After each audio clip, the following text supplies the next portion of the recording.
Hey there, Alberta. You reckon you remember me? It's your future ma-in-law, Dorothy, coming your way. Ha! Boy, oh boy, do I have a surprise for you. Oh, hello, Dorothy. It's really nice talking to you. Thanks for inviting me to your family dinner yesterday evening and even letting me stay at your place. I loved the cozy atmosphere and your simply delicious cooking. To be honest, I felt like I was truly at home. Oh, it was nothing, darling. Just my way of showing you the heartiest welcome into my family. I think it's the least I could do to make you feel right at home. It seems like you're quite the early riser, aren't you? I noticed your missed call starting at 4 a.m. I apologize, but I was still fast asleep during that time, so I couldn't answer the phone. I hope you understand and aren't bothered by it. Well, bless your heart. I'm not minding one bit. But here's the thing, darling.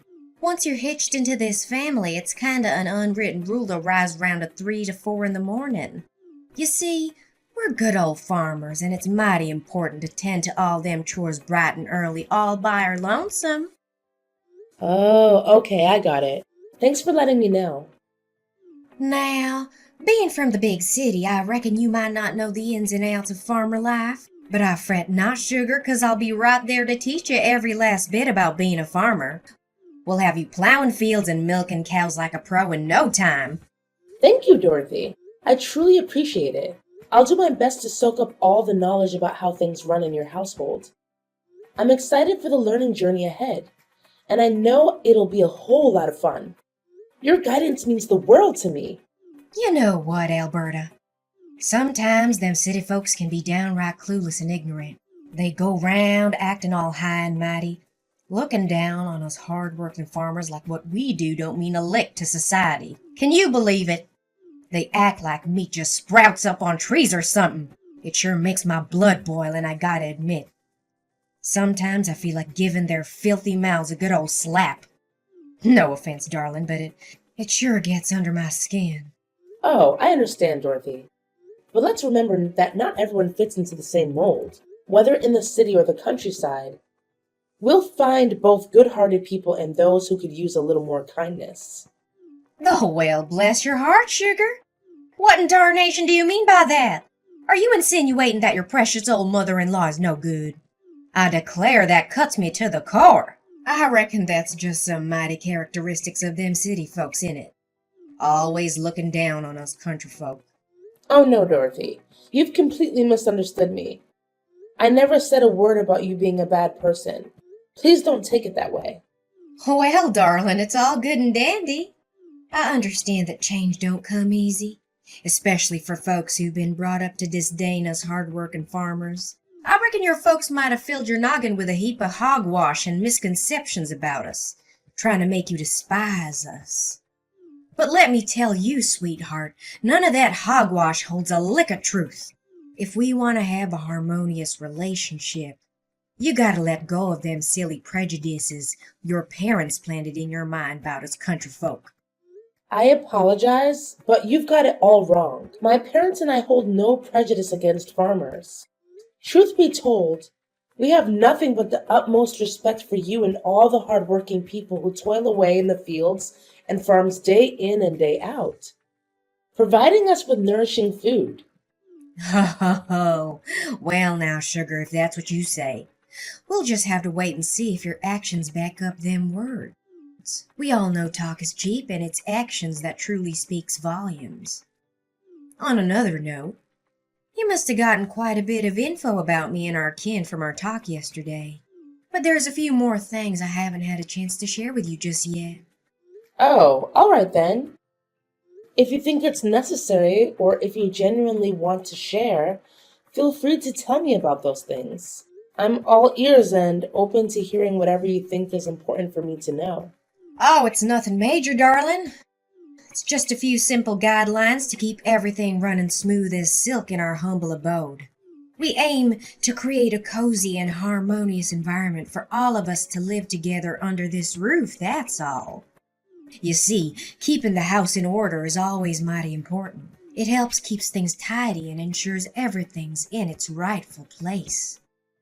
Oh, What exactly do you mean by for us to live together? Are you saying that Cedric and I will be living with you and the rest of the family? I'm just curious because our living arrangements haven't been discussed yet. Well, of course. There's no other way to interpret what I just said now, is there? Oh, bless your heart, I forgot. You being one of them city slickers, you might not be fully aware of how things work round these parts. See, here it's common sense for the wives to live with their husband's family after getting hitched. It's all about showing love, affection, and bringing everyone closer together. Oh, really? That's quite surprising to hear. This whole living arrangement after marriage is actually news to me. You see, that's why us country folks are known for our hospitality and friendliness. We're a whole different breed compared to them city folks who always seem so cold-hearted and hostile towards each other. I find it a bit surprising because Cedric never brought up anything like that to me. Actually, he told me he wanted to purchase a new house in the city for us to live in together. You see, we're currently employed by a company located in the city, so it's only natural that he would prefer us to reside there. What, did Cedric tell you that himself? Why didn't he bother to tell me? To be honest, that's a shock to me. He could have at least given me a heads up. I thought after all these years of working in the city, he'd miss Mom and Dad and come back to his hometown to repay us for raising him into the fine young man he is today. I guess I was just wishful thinking. Of course, why would he want to live with a poor old lady like me instead of a young pretty girl like you? I'm sorry if you weren't aware of his intentions yet, but trust me, Cedric loves you and he'll tell you about his plans when he's ready. Just give him some time. Well, all right, darling, if you say so. It looks like you're the only decent soul I can rely on to rein in my headstrong boy. Oh, and speaking of which, when will you be heading back to the city? I know your visit round these parts won't last forever, will it? Oh, I've actually planned to head back home in 2 days. You see, I have work to tend to as well. Plus, I only took a short leave of 5 days to come visit this town and have a lovely get-together with you and the rest of the family. Well, shoot. Only 2 days? That's a darn shame. I was hoping you could stay as long as your heart desires. There's a heap of things round this old house I want to show you and teach you. But no need to fret. 2 days is still plenty of time for a mother and daughter-in-law to build a bond, don't you think? We'll make the most of it, you can count on that. Don't you worry none, my dear. I got some mighty fine plans in store for us. I promise we'll have a grand time together. Rise and shine, darling. It's high time you woke up and got ready to burn off extra calories. We don't have a moment to waste, Alberta. I want us to squeeze every drop of goodness out of them 2 days you're staying here. And let me tell you, I've already got it all planned out. Every little thing you should be doing. Oh, Dorothy, it's only 4 a.m. I understand you're eager for us to have some quality time together, but did you really have to knock on my door this early in the morning? It's still dark outside, and I could really use a bit more sleep. Can we perhaps plan our activities for a bit later in the day? Oh, Alberta, how can I expect you to marry into my family if all you know how to do is sleep till the afternoon? You gotta step up and prove yourself worthy of being a part of this family. The only way you can do that is by following my lead and doing everything I tell you. Just take a gander at your side, Alberta. My boy, Cedric, went out of the house ages ago to deliver them eggs to the grocery store. He's already out there working hard while you're still snoozing. You should feel ashamed of yourself. Oh, really? Cedric is already out? That's strange. Well, now, what's so peculiar about that? My boy Cedric, he's a fine young man, I tell you. Even though he's taken a break from work, he still keeps his folks in mind and helps them out whenever he can. But you, my dear, ought to be downright ashamed. You can't just lie here in bed and conjure up a heap of excuses to dodge your womanly responsibilities. Lazy gals like you might as well be 6 feet under. You're making all of us women look bad. Back in my day, a lass like you would have gotten a good whack with a rod for pulling that kind of stunt. I'm not trying to get out of my chores, but it's just so early in the morning. I'm not used to waking up at 4 a.m., especially on the weekend. Well, well, look at you. I reckon my boy must have spoiled you rotten. Isn't that right? But let me set something straight. This ain't your house, so don't go thinking you're gonna be treated like some princess round here. Now listen up and listen well. I'm only giving you one more minute to get yourself up and ready. We got a whole day stretching out ahead of us, with a list of chores as long as a country mile. So chop chop now. Time's a wasting. All right, all right. I'm already up, so you don't need to keep knocking on the door.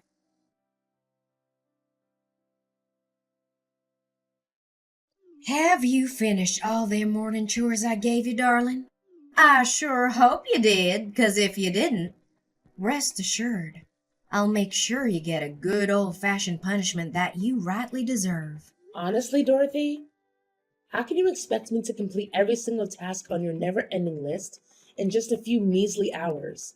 And to top it off, you didn't even bother showing me how to do them. Now hold your horses there. No need to be a drama queen.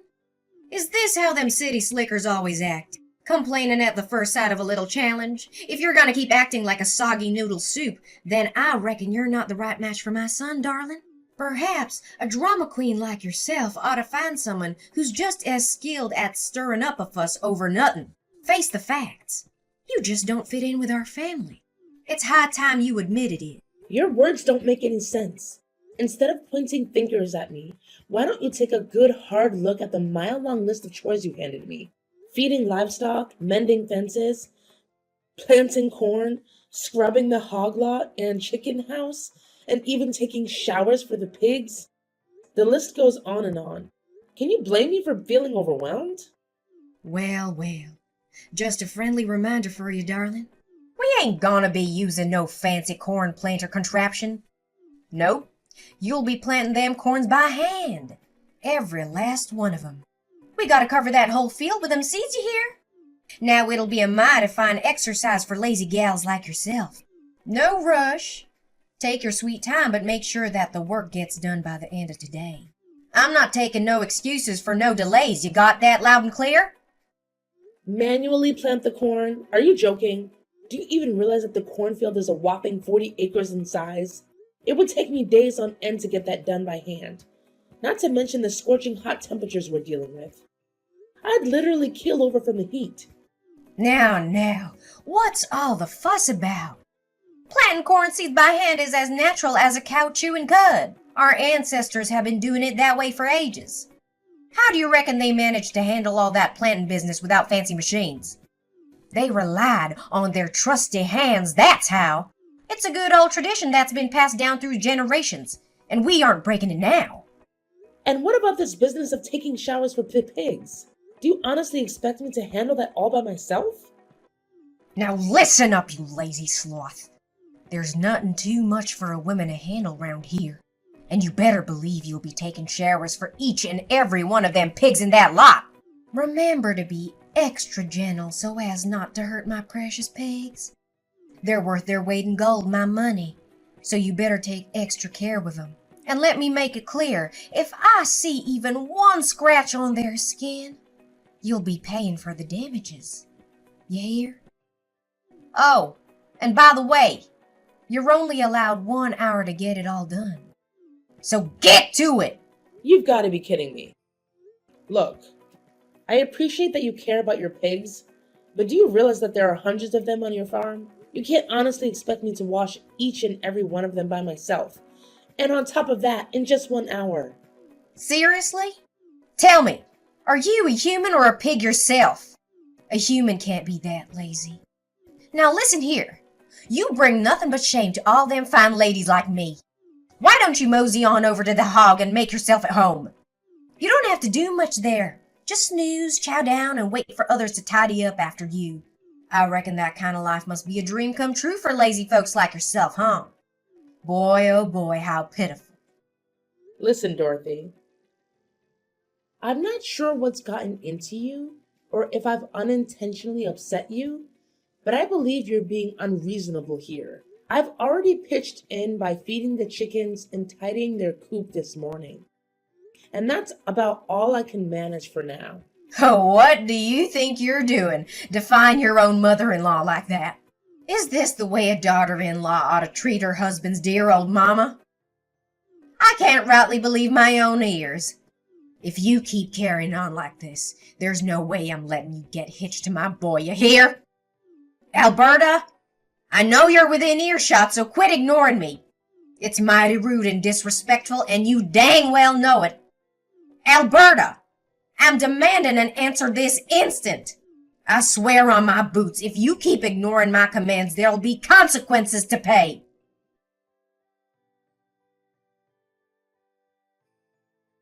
Dorothy, please open this door and let me out. Why would you do something like this to me? Why did you shove me into the hog lot and slam the door shut? I haven't done a single thing to harm you, Dorothy. I don't deserve this treatment. Well, isn't that just a fitting consequence? That's what happens when you defy my commands, darling. Now you best learn your lesson and be a good, obedient daughter-in-law. You'll be sleeping right alongside them dirty pigs until you change my mind and tend to all those chores I assigned you. There's nobody coming to save you now. My husband and son are gone, and they won't be back anytime soon. So you better get cozy with them hogs, 'cause you're on your own, sweetheart. Dorothy, you've gone plumb crazy. I genuinely believed you were a decent person, but it's clear as day now that you harbor some deep-rooted prejudice against me. Well, isn't that just rich? Look at you, strutting round all high and mighty, acting all cocky and arrogant in my presence. Just 'cause you come from them fancy, dirty cities don't mean you're better than anyone else. I reckon you think you're some big-shot city slicker trying to lure my boy away to live in the concrete jungle with you. Well, I'll tell you right now, darling, that isn't happening. Don't you forget, I'm Cedric's mother, and he listens to me, not you. So go on and enjoy the company of them 100 of filthy pigs. Bet your whole darn body smells like manure now. Ha! Aren't you forgetting something? I happen to have my trusty phone right here with me. So I'll just give my husband a ring and tell him to come back and help me. Well, isn't that a hoot? And your wildest dreams, sweetheart? I already wrecked his phone, so there's no way you can reach him no more. Why don't you just accept your fate and embrace the pig farm? 'Cause that's where you belong, darling. You've earned it, fair and square. And if you happen to feel a growling in your belly, go ahead and help yourself to the same grub my pigs enjoy. Heard it's mighty nutritious, them pig feeds. Who knows, maybe if you slick around long enough, you'll morph into a pig yourself. Ha! Although, truth be told, you're not far off from one as it is. Dorothy, you've gone completely off the rails. If you don't get me out of here, I swear I'm gonna call the police on you. I'm not even joking with you. Well, aren't you just a bundle of joy? If you feel so inclined, go right ahead and trot on down to the police station. But let me tell you, darling, it's a mighty long ride from there to my house. And truth be told, they wouldn't care about some petty squabble like this. It's not worth their time, I reckon. Oh, I'm just tickled pink with happiness. Can't believe my luck, seeing my revenge play out so smoothly. Every little piece fell right into place just like I planned. Now, Alberta, darling, there's no point in wailing or making a fuss. There's nobody around here to hear you. Best accept your fate and let yourself rot in that pig farm.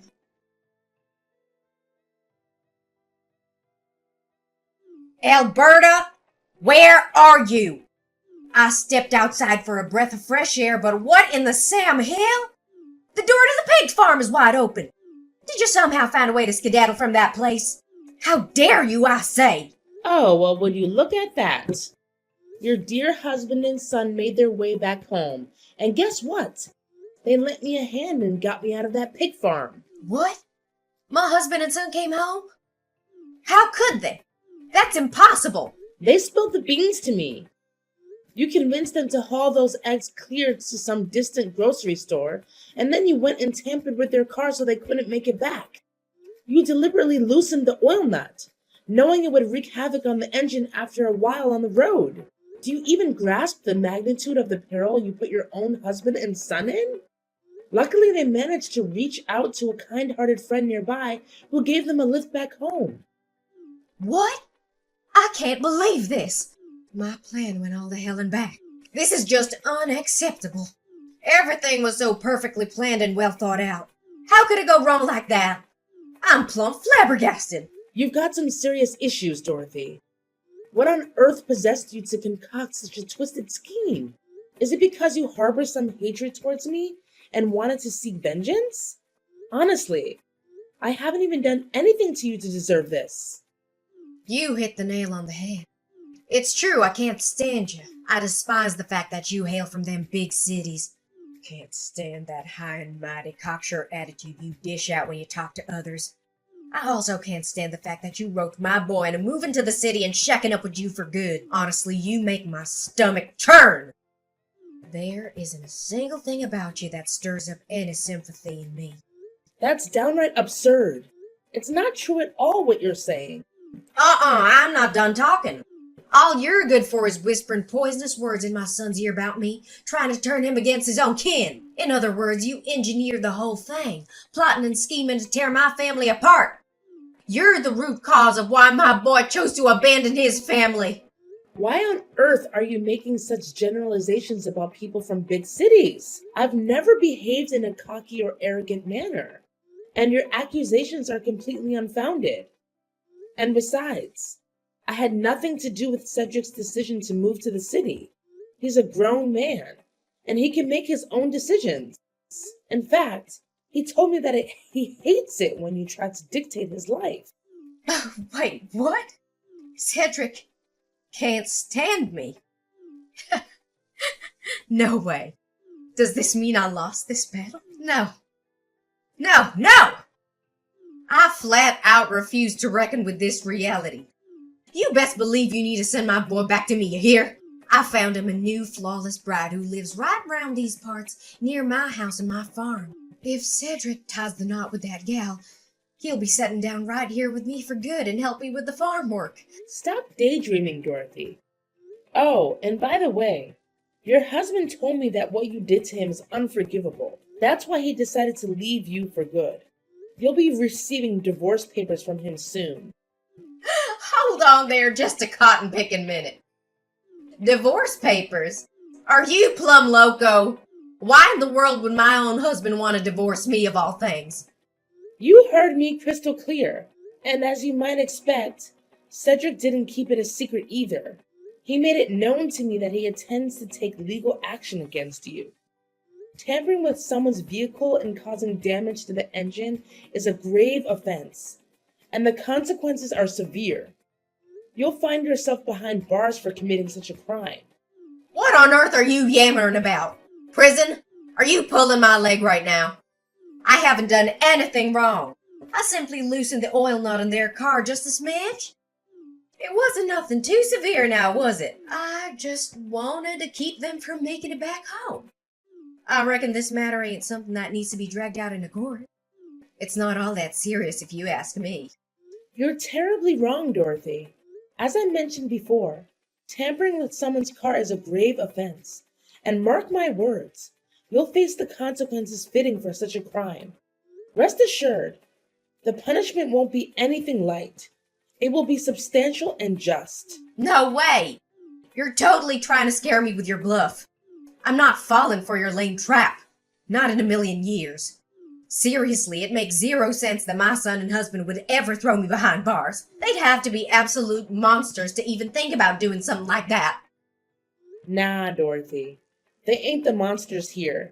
You're the one wearing that title. You put your own husband and son in serious danger all because you wanted revenge on me.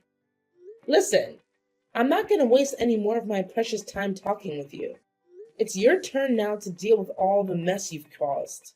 Just remember, Cedric and I are hitting the road real soon, and we ain't ever coming back. Oh, you can hide in the pig farm if you want, haha. No! This is just too much. Alberta, I'm begging you. Talk some sense into my husband and son. They can't just ditch me like this. We're family, for crying out loud. This isn't how family should treat each other, no way. Look, I'm sorry, all right. I messed up, I admit it. So please cut me some slack this time. I promise I'll support your wedding with Cedric. You've got my blessings. I really don't want to end up in prison. That place isn't for me. It's for real criminals, and I'm definitely not one of them. Why didn't you think it through before committing that terrible crime? It's already way past time for apology now. You've made your bed, now lie in it. No one's gonna swoop in and save you from facing the music anymore. It's time to own up to the consequences. Dorothy's husband Chris took a stand and reported her despicable actions to the police. Eventually, she was found guilty as charged and sentenced to prison. Shortly after, Chris and Dorothy decided to get divorced. It turned out that Chris had been enduring Dorothy's overbearing behavior for a significant amount of time, and her actions that endangered him and their son were the breaking point. During the trial, Dorothy lost control. She unleashed a barrage of insults at me and made threats, swearing that she would seek revenge on me and my family when she was released from jail. To ensure the safety of my loved ones, I had no choice but to request a restraining order against Dorothy. On a brighter note, Cedric and I finally tied the knot and had the wedding we had always dreamed of. Everything went smoothly, just as we had envisioned. We even invited Chris to join us in celebrating our special day. Our determination lies in leaving the past behind and embracing a better future ahead.